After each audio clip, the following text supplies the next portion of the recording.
Em nome do Pai, do Filho e do Espírito Santo. Amém. Ave Maria, cheia de graça, o Senhor é convosco. Bendita sois vós entre as mulheres, e bendito é o fruto do vosso ventre, Jesus.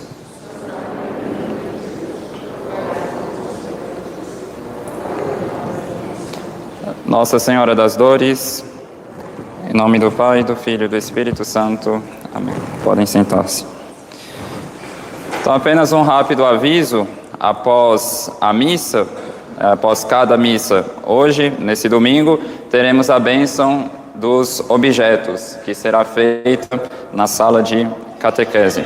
E também após a missa de 9h30, estaremos vendendo os convites para o almoço de ordenação sacerdotal, que acontecerá no dia 19 de fevereiro, então daqui a alguns dias. Então, os que desejam participarem, né, do almoço, o convite estará sendo vendido depois da missa de 9h30.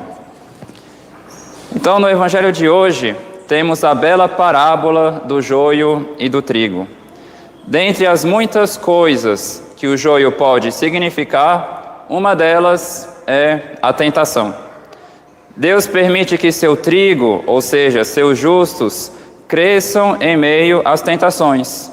E, de fato, se tirarmos esse joio da vida desses trigos, provavelmente arrancaremos o trigo junto. Isso quer dizer que muitas boas pessoas não seriam tão boas para Deus se não tivessem passado por tentações e provações. E é por isso que Deus permite essas dificuldades aos justos. Então, por um lado, as tentações nos permitem ver se estamos construindo nosso edifício espiritual sobre a areia ou sobre a rocha. Elas são como as tempestades. Aquelas pessoas que estão bem edificadas na vida espiritual permanecem firmes e mesmo mais fortes depois das tentações. As pessoas que ainda não edificaram uma vida espiritual sólida sucumbem nessas ocasiões. Então, Santo Ambrósio, ele diz que é melhor piloto e digno de maior louvor o que sabe governar o navio no tempo das borrascas e das tempestades, quando elas, certas vezes, parecem que vão levar o navio a fundo e quando as ondas chegam, por assim dizer, até o céu. É um melhor piloto esse do que aquele que só a rege e governa em um tempo bom e tranquilo. Assim também, diz ele, é digno de maior louvor o que sabe reger-se e governar-se no tempo das tentações. Então, muitas vezes pensamos que somos virtuosos, sobretudo se estamos em tempos de paz. No entanto, é a tentação e a dificuldade que nos mostrará se o que temos é virtude ou apenas inclinação natural para fazer tais coisas. Muitas pessoas parecem mansas, calmas, tranquilas, mas, na verdade, isso é uma inclinação natural do temperamento delas. Essa pessoa só descobrirá se ela é realmente mansa e tranquila no momento em que a ocasião aparecer para exercitar tal coisa.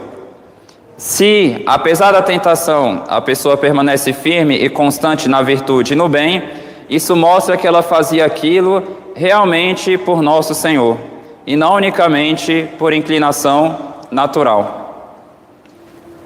Então, o joio, visto como a tentação, ele deve crescer junto com o trigo para o bem do trigo. É o que a parábola nos ensina. No entanto, quer isso dizer que todos aproveitam da mesma forma as dificuldades apresentadas pelas tentações? A experiência nos mostra claramente que não. É como dizia Santa Teresinha do Menino Jesus, sofro muito, mas será que sofro bem? Então, Santo Agostinho explica que nem todos tiram um bom fruto das tentações, somente os bons. Os bons, com o fogo da tentação e do trabalho, se tornam tenros e brandos, conhecendo-se e humilhando-se.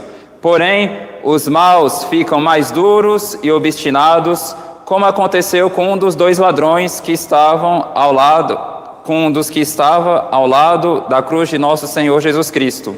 Um converteu-se e o outro blasfemou. Por isso, diz Santo Agostinho, a tentação é fogo com o qual o ouro fica mais resplandecente, a palha consumida, o justo mais puro e mais perfeito e o mal mais perdido. A tentação é uma tempestade, na qual o justo fica salvo e o mal afogado. Lembremos-nos de que nosso Senhor não nos ensina a pedir no Pai Nosso que fiquemos sem tentações, mas sim a não cairmos nelas. Se Deus permite essas tentações, é para fortalecer em nós a virtude, particularmente a virtude contrária ao vício que a tentação nos incita.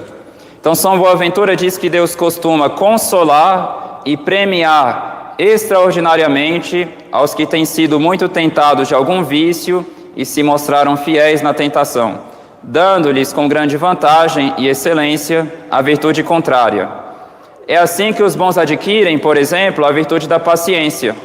Como foram fiéis no pouco que Deus lhes confiava dia após dia, nas dificuldades diárias, Deus lhes deu esse muito, ou seja, a grande graça de adquirirem essa virtude tão necessária para a nossa santificação. Então, para encerrarmos, convém falar de alguns meios. Por que tão poucas pessoas aproveitam bem essas ocasiões que Deus oferecem para progredirem na virtude? Dentre as várias causas, uma que parece ter uma particular influência é a falta de meditação séria sobre alguns assuntos da fé.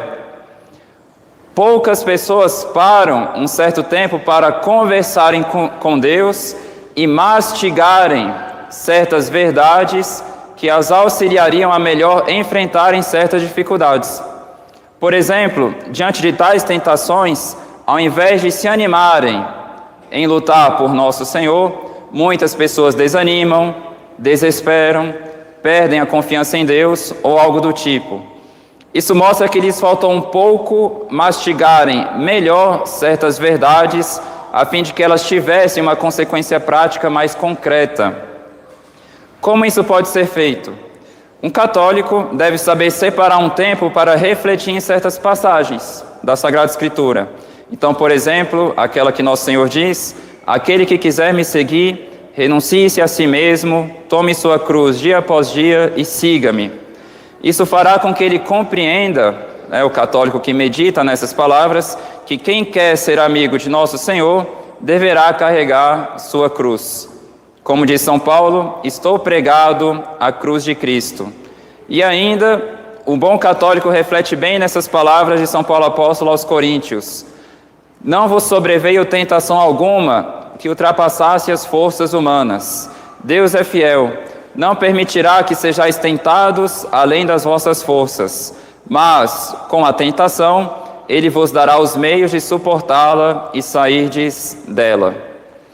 Então é justamente a meditação que fará com que essas coisas que a pessoa sabe, ou seja, essas verdades de fé, que Deus a ama, que Ele não a abandona nas dificuldades, que Ele permite as tentações para o bem dela, ela fará com que essas verdades não fiquem apenas no mundo das ideias, de uma forma abstrata, mas tenham uma consequência prática e concreta.